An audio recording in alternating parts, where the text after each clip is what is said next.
Joey Velasco ay isang pintor na Pilipino. Ipinanganak noong Marso 18, 1967 kay Ciriaco at Adelita Velasco. Nag-aral siya ng law sa Ateneo de Manila. Sa kabila ng lahat ng kanyang artistikong tagumpay, tinanggihan ni Joey ang tawag sa kanya bilang isang artist.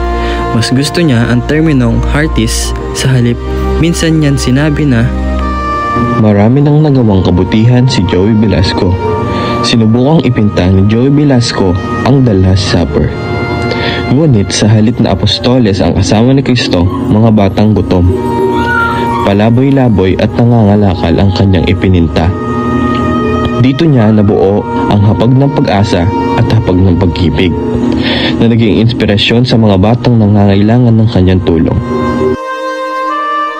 Tinitignan ko ang aking mga obras bilang totoo, hindi dahil sa pamamaraan, kung hindi dahil sa katotohanan na nangyayari sa ating lipunan.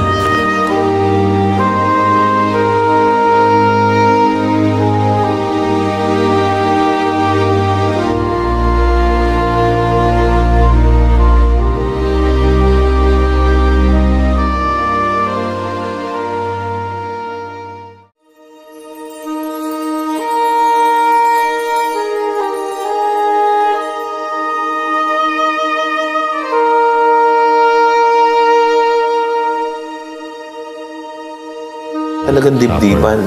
Dinidiscourage na nga po ako ng asawa ko tsaka ng mother ko. Bakit? Dahil pangit daw, ganun ko naratapusin.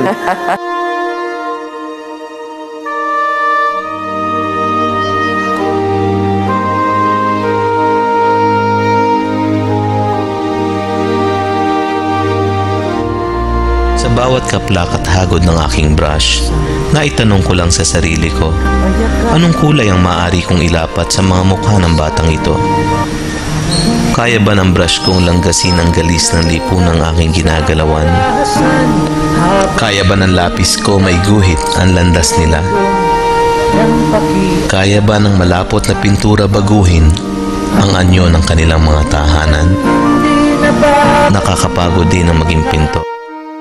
Narito ang sikat na version ng The Last Supper ni Joey Velasco.